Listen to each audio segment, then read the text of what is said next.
بسم الله الرحمن الرحيم. الحمد لله رب العالمين، والصلاة والسلام على سيد المرسلين وعلى آله وأصحابه أجمعين.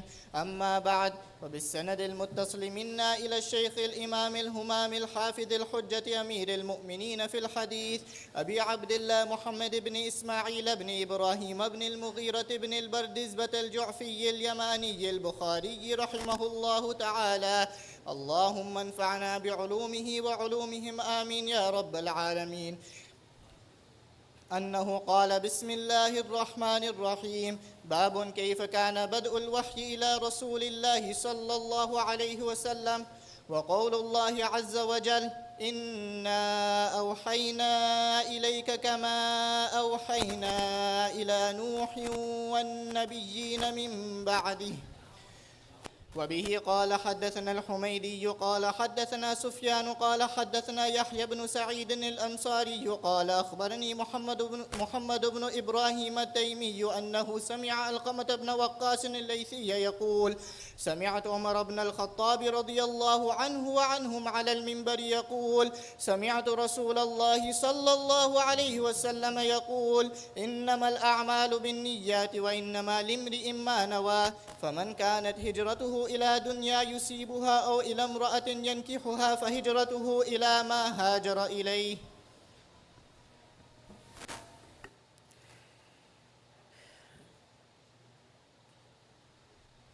یہ کتاب جس کو بخاری کہا جاتا ہے، نسبت کی جاتی ہے امام بخاری رحمۃ اللہ علیہ کی طرف۔ انہوں نے لاکھوں احادیث کے اندر انتخاب کر کے چند ہزار احادیث کو سندوں کے ساتھ اپنی اس کتاب میں اکٹھا کیا ہے۔ حدیث کی بہت سی کتابیں ہیں۔ امام مسلم رحمۃ اللہ علیہ نے ایک کتاب میں حدیثوں کو جمع کیا، ابو داؤد نے جمع کیا، ترمذی نے جمع کیا، امام نسائی نے جمع کیا، امام مالک رحمۃ اللہ علیہ اور امام محمد رحمۃ اللہ علیہ اجمعین نے جمع کیا۔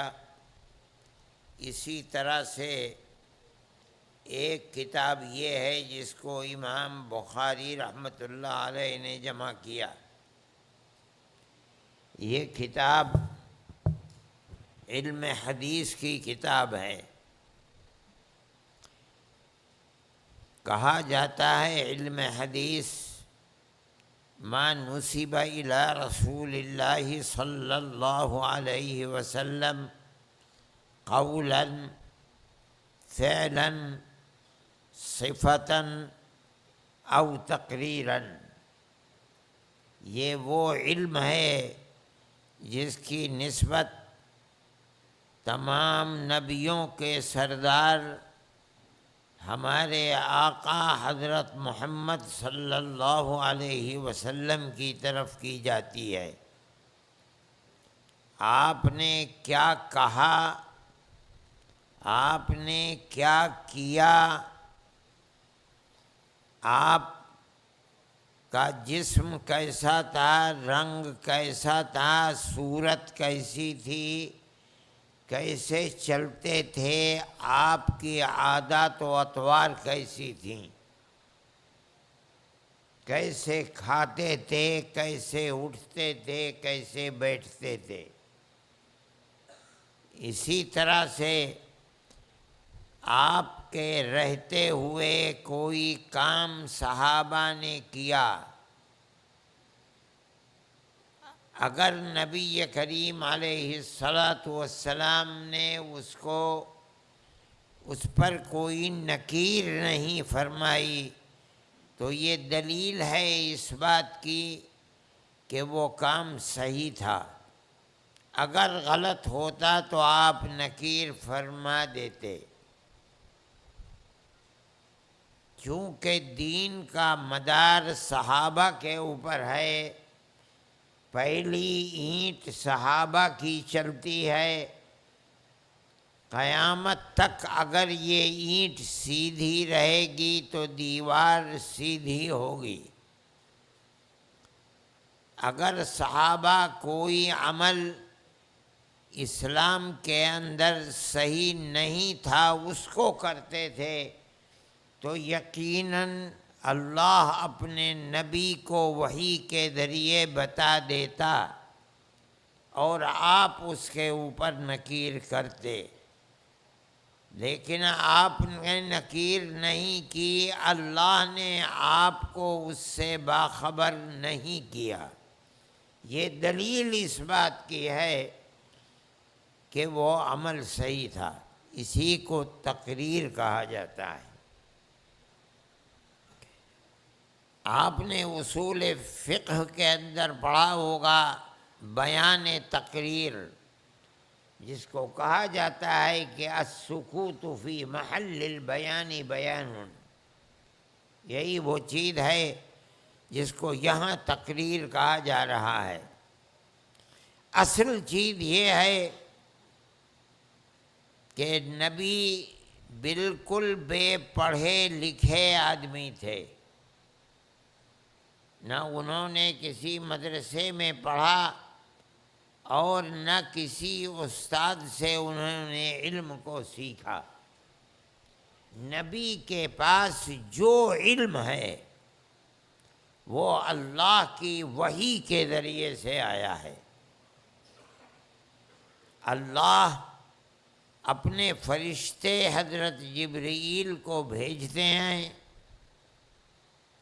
وہ نبی کریم علیہ السلام کے مبارک قلب پر تشریف لاتے ہیں اور علم کو پہنچاتے ہیں۔ وہ علم دو طرح کا ہے، ایک کو وحی مطلوع کہا جاتا ہے، ایک کو وحی غیر مطلوع کہا جاتا ہے۔ وحی مطلوع وہ وحی ہے جس کے معنی اور جس کے الفاظ دونوں اللہ کی طرف سے ہیں۔ نبی کو یہ اختیار نہیں ہے کہ وہ ان الفاظ کو تبدیل کر کے ان معنی کو بیان کرے، اس لیے وہ وہی الفاظ جو اللہ نے جبرائیل کو دیے اور انہی الفاظ کو جبرائیل لے کر نبی کے پاس آئے۔ اللہ نے انہی الفاظ کو نبی کے سینے میں محفوظ کر دیا، آپ نے انہی الفاظ کو لکھوا دیا، انہی الفاظ کو صحابہ نے محفوظ کر دیا۔ اس کو کہا جاتا ہے وحی مطلوع قرآن۔ قرآن نام صرف الفاظ کا نہیں ہے۔ آپ نے اصول فقہ کی کتابوں میں پڑھا ہوگا کہ قرآن کہتے کس کو ہیں۔ وہاں قرآن کی تفسیر کی جاتی ہے، معنی هو النظم والمعنی جمیعا، الفاظ اور معانی دونوں کے مجموعے کا نام قرآن ہے۔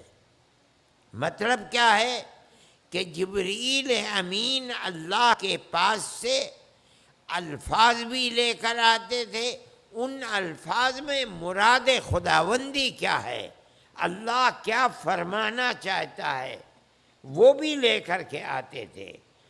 نبی کو الفاظ دیتے تھے اور اس کے بعد ان الفاظ میں اللہ کیا فرمانا چاہتا ہے وہ بھی نبی کو دیا کرتے تھے۔ نبی کریم علیہ السلام ان الفاظ کو صحابہ کو بتلاتے تھے اور اس کے اندر جو معنی چھپے ہوئے